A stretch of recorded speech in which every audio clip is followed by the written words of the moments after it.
ATM इस्तेमाल करना अब होगा और महंगा। हर ट्रांजैक्शन पर देना होगा बढ़ा हुआ चार्ज। आरबीआई करेगा जल्द ही लागू नियम।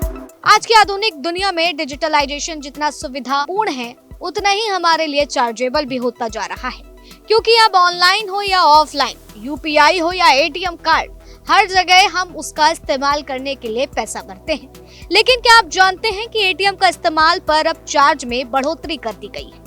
अगर नहीं जानते हैं तो ये खबर आपके लिए काफी फायदेमंद रहने वाली है और जानकारी से भरपूर भी है। लेकिन सवाल है कि अभी तक चार्ज हो रहे पैसों में कितने चार्ज लगने जा रहे हैं और कब से यह नियम लागू होंगे, तो सुनिए। दरअसल अब एटीएम विड्रॉल महंगा होने वाला है और मशीन से पैसे निकालने के लिए आपकी जेब काफी हल्की होने वाली है। बता दें कि भारतीय रिजर्व बैंक ने एटीएम इंटरचेंज फीस में बढ़ोतरी को मंजूरी दे दी है और ये बढ़ा हुआ चार्ज 1 मई 2025 से लागू होने वाला है। रिपोर्ट के मुताबिक 1 मई से बदलने वाले नियमों के तहत होम बैंक नेटवर्क के बाहर अगर किसी एटीएम मशीन से कोई भी ट्रांजैक्शन किया जाता है या फिर बैलेंस चेक किया जाता है तो यूजर्स को ज्यादा चार्ज देना पड़ेगा। बता दें कि फिलहाल भी होम बैंक नेटवर्क के बाहर एटीएम का उपयोग करने वाले चार्ज अप्लाई है और 1 मई से ये भी और बढ़ने वाला है। जानकारी के अनुसार यह बढ़ोतरी भारतीय एनपीसीआई के प्रस्ताव के आधार पर आरबीआई के जरिए अनुमोदित संशोधन का हिस्सा है।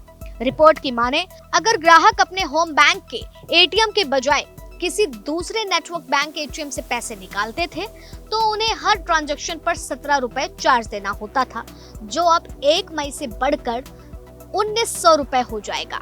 इसके अलावा अगर किसी दूसरे बैंक के एटीएम से बैलेंस चेक करते थे तो इस पर 6 रुपए का शुल्क लगता था, जिसे अब बढ़ाकर 7 रुपए कर दिया जाएगा। यहाँ पर बता दें कि ये चार्ज तब लागू होते हैं जब बैंक यूजर अपनी फ्री मंथली ट्रांजैक्शन लिमिटेड के बाद पैसे निकालते हैं। मेट्रो शहरों में होम बैंक के अलावा दूसरे बैंक के एटीएम से फ्री ट्रांजैक्शन की लिमिट 5 तय की गई है, जबकि नॉन मेट्रो सिटीज से इस फ्री ट्रांजैक्शन की लिमिट 3 है। बता दें कि एटीएम विड्रॉल फी हाइक की मांग लगातार व्हाइट लेबल एटीएम ऑपरेटर्स के जरिए की जा रही थी। उनका तर्क था कि बढ़ती परिचालन लागतों को देखते हुए पुरानी फीस कम है। एनपीसीआई के प्रस्ताव को आरबीआई की मंजूरी के बाद अब छोटे बैंकों पर दबाव ज्यादा बढ़ने की आशंका है। दरअसल वे अपनी सीमित इंफ्रास्ट्रक्चर्स के कारण दूसरे बैंकों के एटीएम नेटवर्क पर बहुत ज्यादा निर्भर हैं। ये जान लेना जरूरी है कि बढ़ी हुई इंटरचेंज फीस वह राशि होती है जो एक बैंक दूसरे बैंक को तब देता है जब उसका कोई ग्राहक दूसरे बैंक के एटीएम का इस्तेमाल पैसों की निकासी के लिए करता है।